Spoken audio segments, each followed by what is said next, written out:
Dzogpachenpo denhik meishang zondi molam chenpo ngabjada bagarda ngabzan doigarma do tumba tukje chanla kishang tsar shogom manchu jayang je pogdana desam sanje kunjungo nye rangsum churgu ngansum donza ba zawe lama namla gubshang tsar.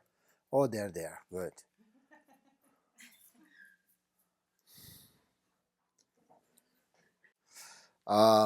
Dharma friends, Dharma brothers and sisters gathered here in Ely. This is a very nice place and good for practice meditation. Very quiet, very peaceful, and welcome all of you. Thank you very much for coming.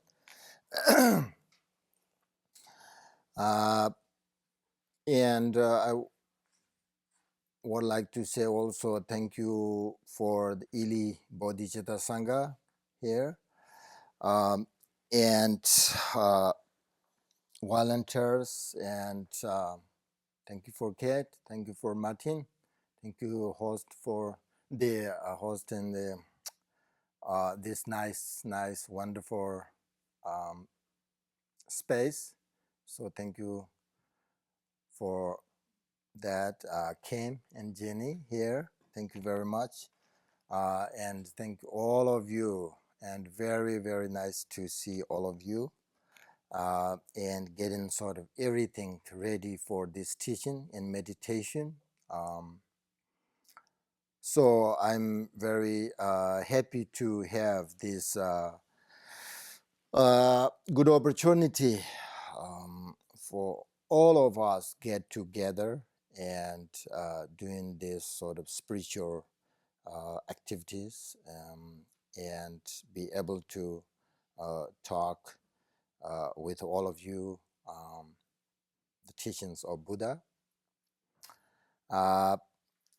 So, and I would like to begin by reminding all of you that it is important to have pure and good motivation for these activities, these teachings. You listen teaching, I give you the teachings, then we have a meditation together.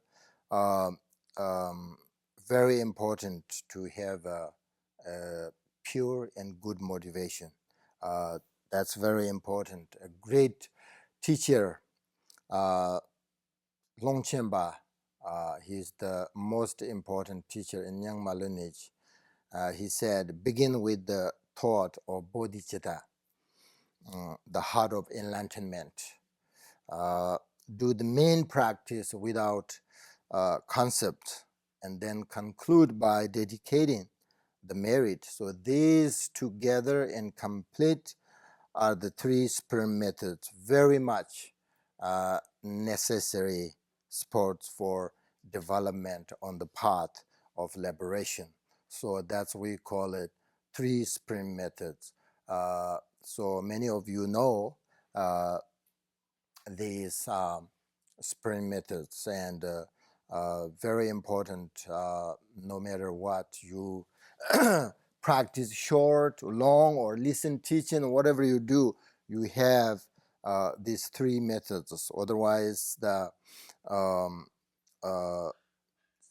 kind of meditation or teaching without these three spirit methods, kind of no essence. Okay, so this is very important. So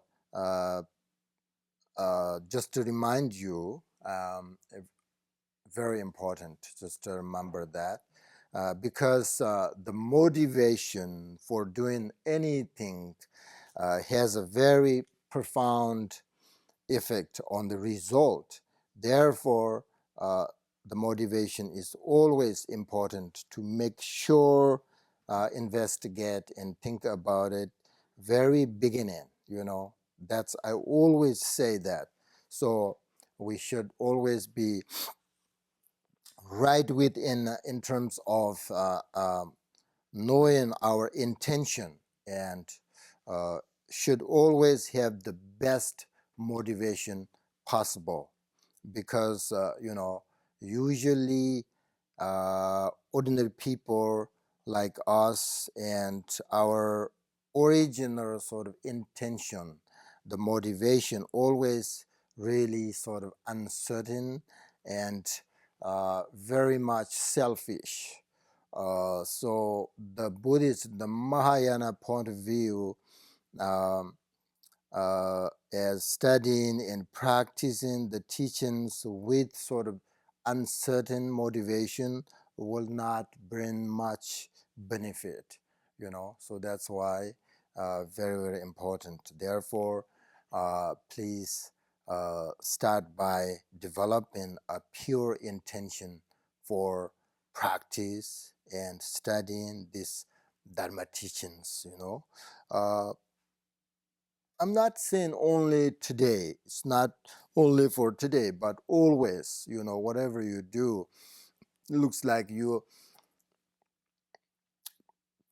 want practice and meditation. So uh, your practice meditation really benefit or not. It's it depends on your motivation. So that's why it's so important. All right. Um, so so whenever we find that our motivation intentions are sort of selfish, the Mahayana point of view and said that we should start again and change to sort of attain enlightenment thinking. I will study, I will practice these teachings and apply them in order to bring very much benefit to others.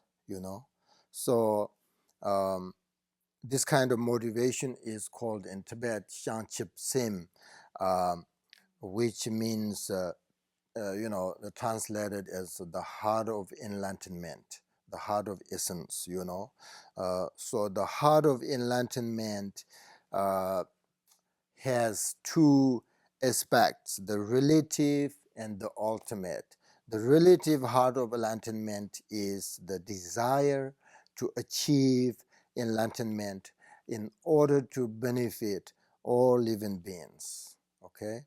And then ultimate heart of enlightenment is uh, uh, perfect realization of emptiness combined with a great compassion and wisdom, you know. Uh, so therefore, the teachings, of Buddha repeatedly say that all sentient beings possess in enlightened essence, which is the Buddha nature. He call it Buddha nature. So I will talk more this kind of things. And the Buddha nature, all sentient beings possess this Buddha nature, the seed of enlightenment. Okay, so whatever one's sort of social character, whether male or female, rich or poor, it makes absolutely no difference. And the essence of mind is the same in everyone, you know. So that's why Buddhist teachings are very uh, much focused on uh, and to do something with this the mind, dualistic mind, because everyone has the possibility of attain liberation and can diminish all of these negative thoughts, negative karma, So uh, because of this Buddha nature, because of this essence of the heart, enlightenment, So we are practicing because we can change our mind, okay, and we have the potential to attain liberation.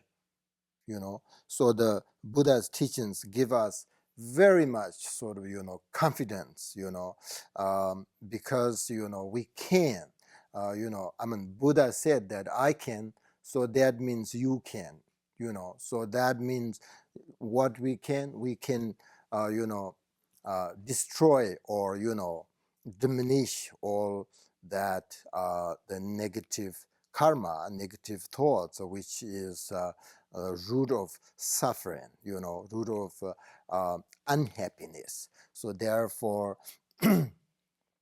uh, we really sort of think, and if we practice, and then we can diminish all of that. So this sort of realization of truth is causes all the different types of our negative emotions totally and absolutely can destroy, you know. So the liberation is actually right here.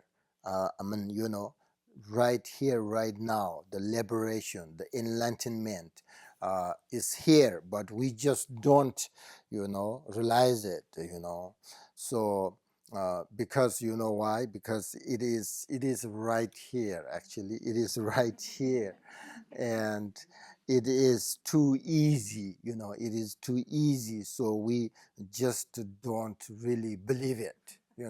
And we just can't see it. Like our, what do you call it, eyebrows. They are there, right? But we just don't see them. We just don't see them. You know why? Because they're too close to our eye. You know, this, this enlightenment or this liberation is right here, but we just don't recognize it because of our negative thoughts, negative karma. So, in order to liberate or recognize this true nature, we have to sort of diminish our negative, change, change this dualistic mind. So therefore, then, when we are sort of introduced and pointing out to the nature of our mind by a qualified teacher, and if we get some recognition of that nature, what we do see of it through that recognition is called the Rigpa, in Tibet, Rigpa, which is to really know the essence of nature. That's we called it Rigpa, means to understand correctly, to know the essence of the Buddha nature, And this is, we do not really involve ourselves in the past, and we do not involve ourselves in the future, but we just stay right in the very present moment, So at this point, there is nothing that we really need to change in our mind. There is nothing that we really to stop in the mind, because it is sort of, beyond these things. So we just need leave it as it, And what happens when we leave our mind just, like that? The Buddha said that, when he went to Bodhikaya and he practiced meditation and he practiced and he recognized the true nature, he said, my mind stays in the ocean of awareness of the luminous manifestation of universal knowledge, My mind is free of location. My mind, totally liberate, So, and the teachings of Buddha says that, there is, no Buddha, no enlightened being other than this, This means that we can find a perfect Buddha in our own mind. That means we, if you practice and if you recognize the true nature, that means, absolutely no doubt you become a perfect a human being, a perfect who has a great compassion, has understand the true nature, the love, great love. So that's we call it actually easily say that's the Buddha. That's is a perfect human being. Then you have a lot of capacity to help others. So that is the essence of the mind. Because it is free from all this mental elaboration, which means that it is beyond all of this. That's why I'm saying. That's why beyond all of this, that is the essence.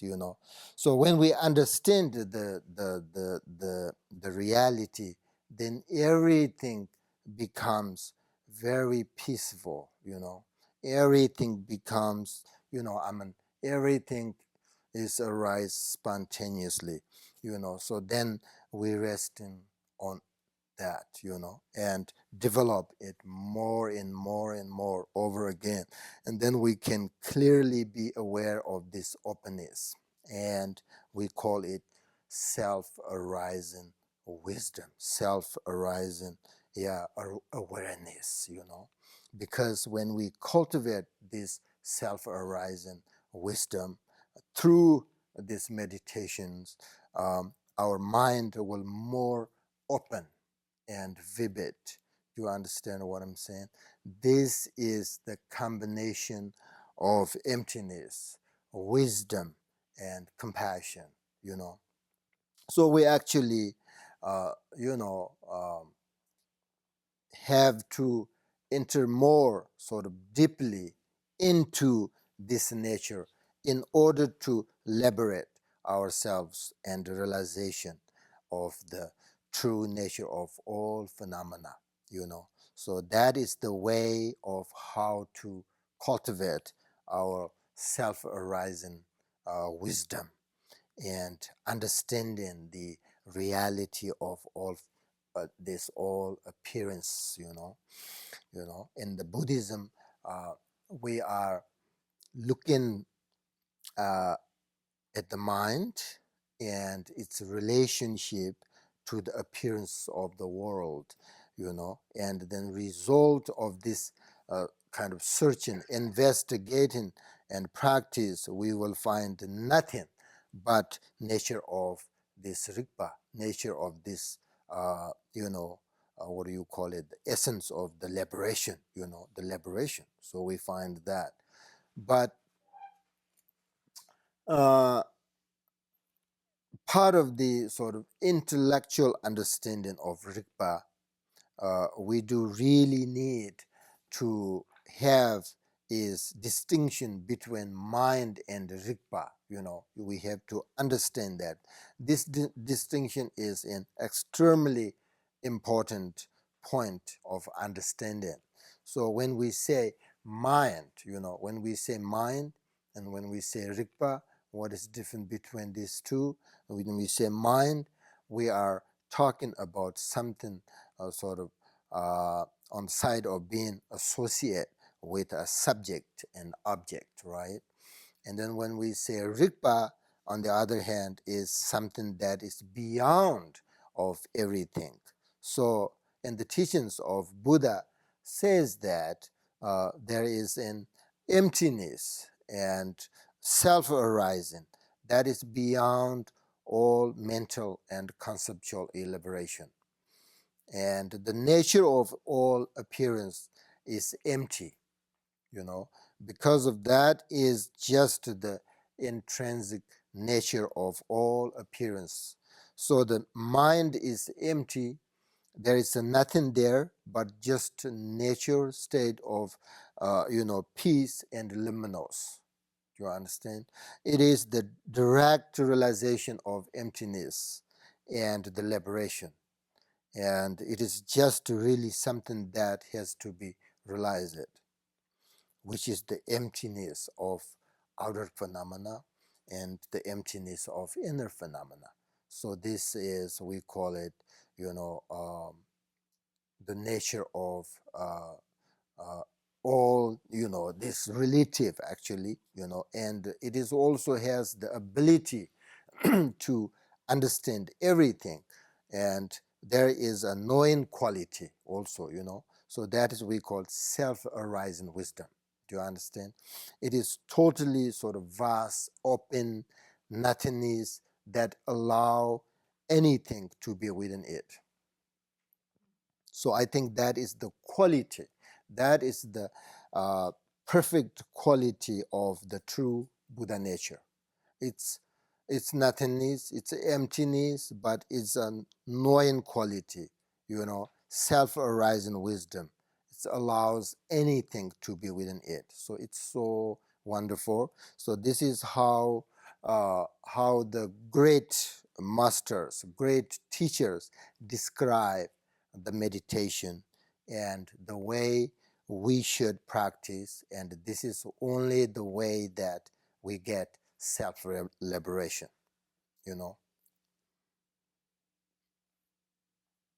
But, our problem is that such a reality, the true Buddha nature, doesn't really fit in with our ordinary experience and sort of with this dualistic mind, Therefore, we need sort of focus on um, some practice. The first of all, we have to focus practice that is really comfortable, with our ordinary experience, and uh, with this sort of, dualistic mind.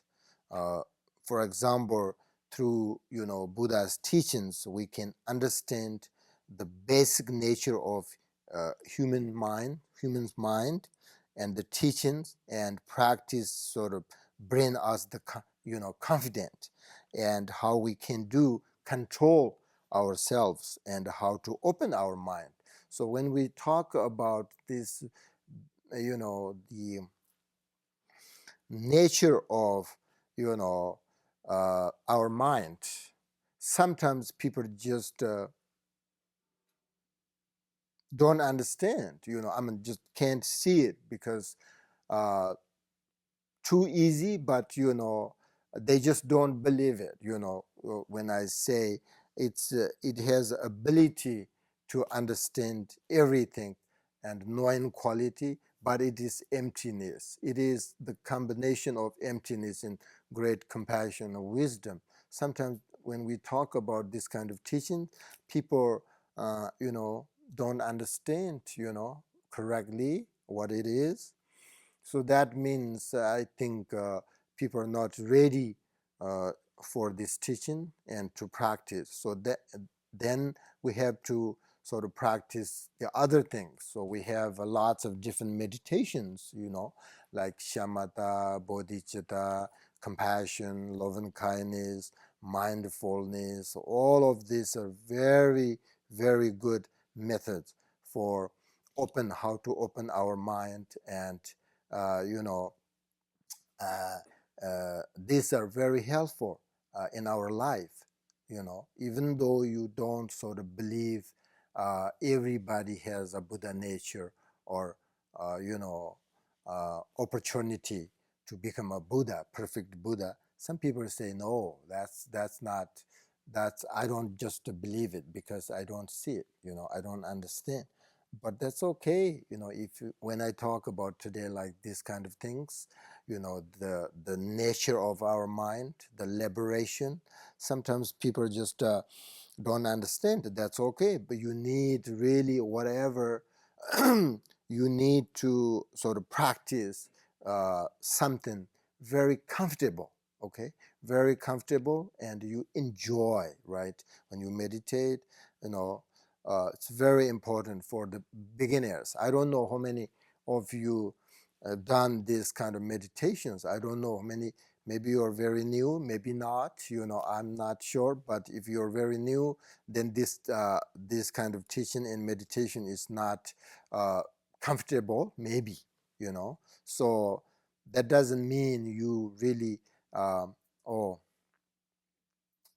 uh, I can't practice because of this. I don't understand this, you know. But we have other practice, so you should, you know. Sometimes when we talk about this emptiness and self-arising wisdom, and people are sort of a little bit uncomfortable, and you know, get panic, So that's not good. So you know, I just. Saying that these are very wonderful teachings, essence of Buddha's teachings, uh, uh, but you know, people are not ready, then it's not good. So there are some, you know, you should. I mean, I'm talking today. You know, this is. Talking about the Rigpa, this, you know, what do you call it, the nature of mind. Uh, but if you don't understand, that's okay, you know, that's fine. Don't worry about it. It just let you know. Uh, but, you know, actually the Buddhist teachings, these meditations are really, really helpful in our life and can sort of change our life. And through the Buddha's teachings, we can really accept easily our situation, whatever they're good or bad. You know, if you practice meditation, if you practice and if you learn in the teachings, and not only learn in teaching, but you have to practice, you have to meditate, and then, you know, very, very helpful. And you know, we can be very much, you know, tolerant person, you know, if you practice.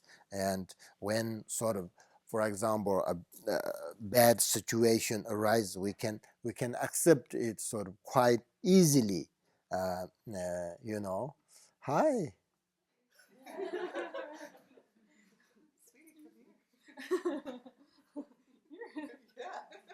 All right, thank you. She's from Arizona. She's never dealt with snow like this before in her life. But I'm here. Okay, good, good.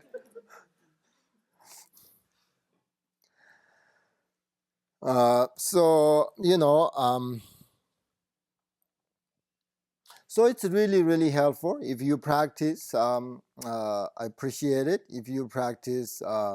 You know, it's not necessarily become a Buddhist. That's I'm not looking for. But you know, if you can practice, you know, every single day, practice with your mind, and then it's really helpful in your life, you know, and everything you can accept very easily, you know. So that's, I think, the point. The point is when we meditate and when we have a difficult situation, uh, we can accept that. We can accept, and we can be very tolerant person, very patient person, you know, then very compassionate person. That's wonderful. That's what we're looking for, you know.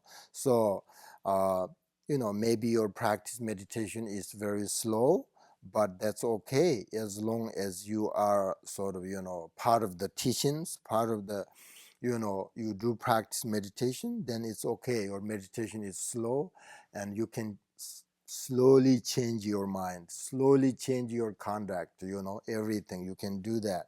So usually that's why, you know, mm, uh, for example, myself, I'm very much rely on Buddha's teachings in order to develop my realizations and receive my happiness. You know, uh, that's why I respect Buddha's uh, teachings and respect him very much, because I am, we are same, you know, we are same human being. uh, uh, I have negative emotions. You do. We all have a negative karmas. Uh, we are same. We are same human being. But the difference between maybe is you and me is I have lots of experience about Buddhist teachings, lots of experience about the meditations. You don't know me maybe very well. I was become a Buddhist since when I was 7 years old and until now. Okay, that is my whole life, and I studied Buddhism very well, and I studied a lot Tibetan Buddhism, and I practice a lot. So that's why I have experience, lots of experience. What is good, what is not, I know that. But my meditation is also very slow, you know. But I'm fine with that. So just to share with you all of my experience that. What I'm trying to say you is there is no need to become a Buddhist, but the point is definitely we need practice meditation, no matter who you are. Uh, if you think I don't need practice meditation, totally wrong. That's for sure. I don't say you have to practice Buddhism, right? But doesn't matter. You can practice Buddhism, you can practice other religion, whatever. It's fine. I accept everything. As long as you practice, as long as you meditate, fine. You know, it's fine. It's wonderful. Same. We have like Buddhism. Lots of people like to practice, and many people understand very well about Buddhism, but they don't practice. Then what is the point? Nothing helps. You understand, you just intellectually understand. It's not help in your life. When you have a difficult situation, you are suffering. You can't control. Then what is the point? Same thing, Christians, other religions. People know, right? People know very well. Don't practice. They don't practice. They just go to church and they maybe say some prayers. That prayers, it's wonderful. It's okay. It's wonderful, but it's not change. Prayers, only prayers, say some prayers, can't change your mind. For sure. What is the point? You go to church, you go to monastery and say some prayers. Can't change. You have to sit down and think, investigate your mind. In order to change your mind, you have to meditate, practice, meditate. Then, of course, you can change. You can change, or you can sort of destroy your negative thoughts, negative karmas. Do you understand what I'm saying? Negative thoughts means jealous, anger, ignorance, attachment, okay, selfish. All of these are the cause of suffering, cause of worries.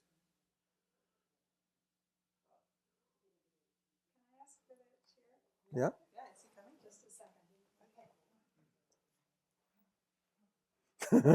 All right. So,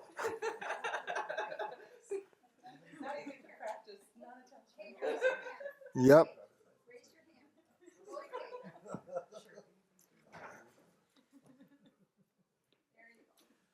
Um,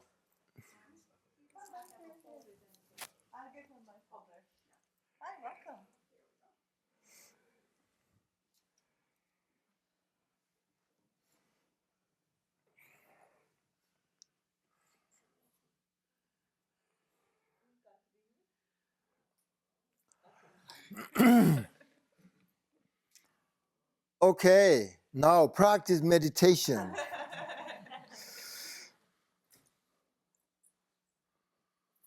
A few minutes. If you are new, I don't know, you can practice very long. That's okay. We can practice, 5 minutes, 10 minutes, whatever, and you can take a break, and then you go back to your meditation. You can practice, Um, and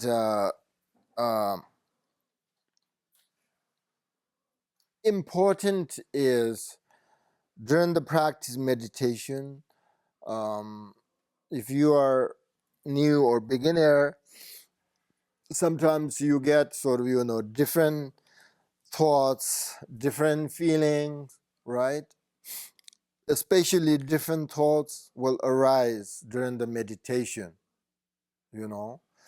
Um, so then it is important to remember the great master's instructions.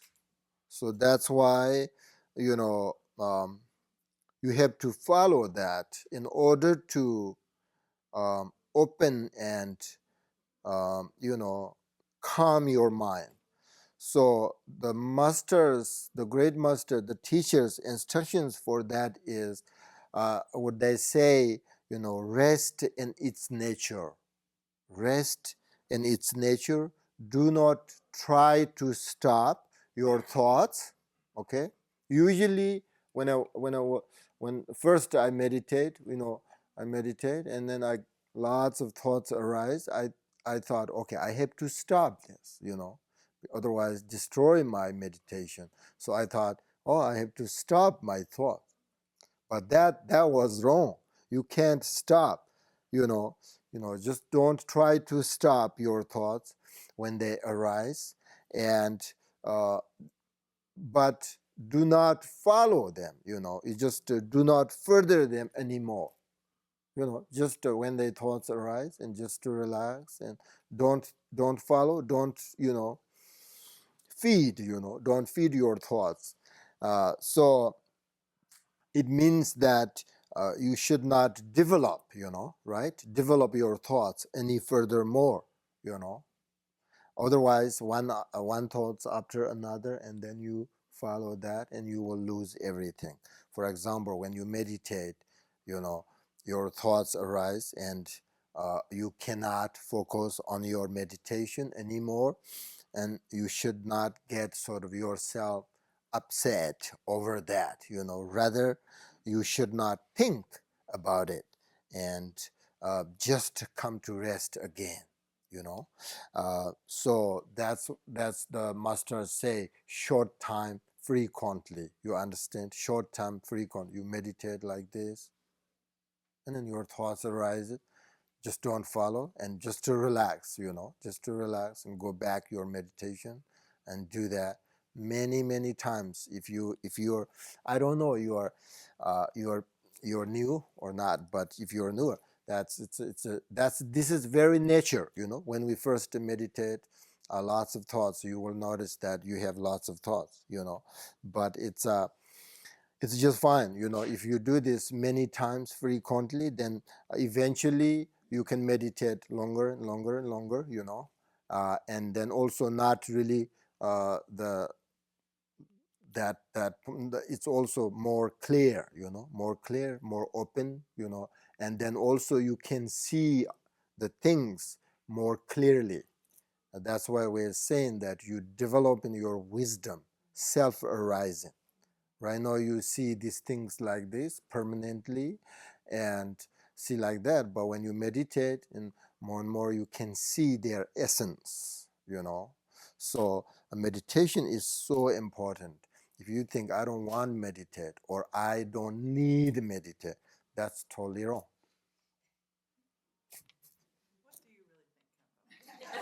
I do really think we have to control our mind. That's I really do. The I always say that we always focus on outside, right? How to develop these things. Oh, wonderful. That's what we need, like, material things, all of that we need. But these things cannot give us the genuine happiness. Temporary happiness, absolutely, for sure. If you have lots of things, properties, all of this makes you temporarily happy. And that's we need. That's wonderful. But if you think that's only my happiness, my genuine happiness, only comes the material, totally wrong. So inside we have to look inwardly in order to find the everlasting happiness, genuine happiness. It's actually if you understand and control your negative thoughts, negative karma, then you can destroy your unhappiness, you know. So if you do that, uh, meditate, and then many times, frequently, then doesn't matter, what kind of feeling, what kind of thoughts arise, because you know how to liberate, how to, understand, how to liberate your thoughts and how to free them and recognize the true nature, you know. So, for example, if you recognize, immediately you recognize your thoughts, and then just to relax, there. That's your meditation. There are so many different meditations methods, but I'm not give you today those things. I just to give you only one, which is you just to relax, okay? Just to relax when your thoughts arise, and then don't follow, and just to relax on that again. So that's your meditation for today. And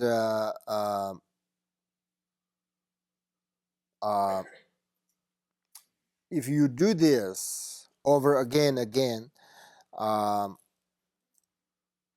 you learning, then you learning how to continue, without losing the what I call is self-arising wisdom, you know. So that's why the meditation is so important. So now, first, correct your motivation. It's very important. And then you sort of, you should generate a positive, motivation for living beings. That's all. And then you should sort of comfortable and calm your mind and relax your body, calm your mind, relax your body, be comfortable. So if you are a beginner meditator, then you maybe need a few times, just to breathe in very slowly, breathe in and relax, and then breathe out and relax. There is no visualizations, So that's very easy and very profound.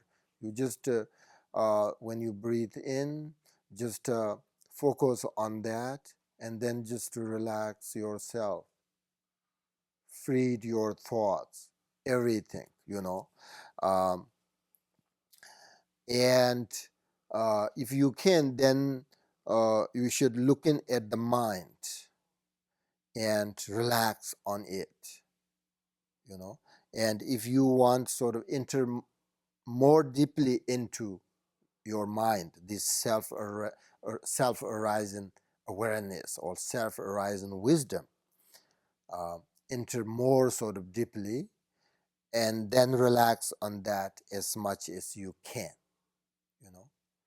So it's difficult to relax on that. Then you should, breathe in and breathe out. Few times do that, and just you just relax between breathe in and breathe out, just to relax. And once you are very relaxed, very peaceful, then maybe you can enter more deeply into your mind. And then maybe there is a chance to see its nature, And then you have to relax on that as much as you can. That's your meditation. Understand? Any questions? No? Okay, few minutes.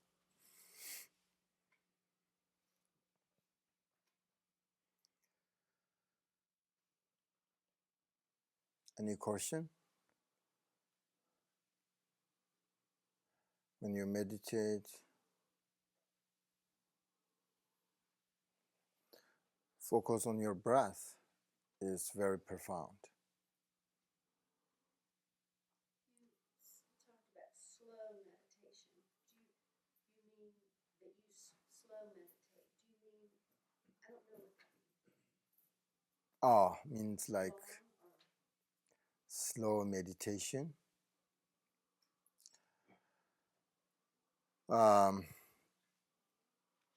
Can't sort of change right away your behavior, your conduct, your negative thoughts, but you can change slowly. For example, you meditate 30 minutes every day. It cannot change right away, but slowly you can. Slowly is actually good. People have sometimes huge expectation to change right away. People say if I practice Buddhist meditation, can I change my mind? I mean, they have that, and then they can't change, then lose their confidence, you know. So that's why it takes time, but that's fine. It's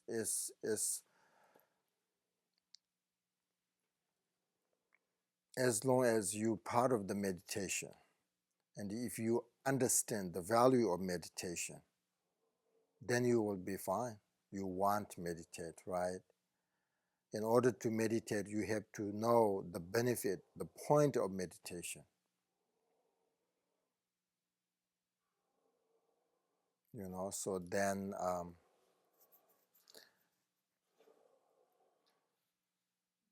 it takes time, but it's I think it's fine. You know, just do it slowly. Okay, take a break, few minutes, and then come back.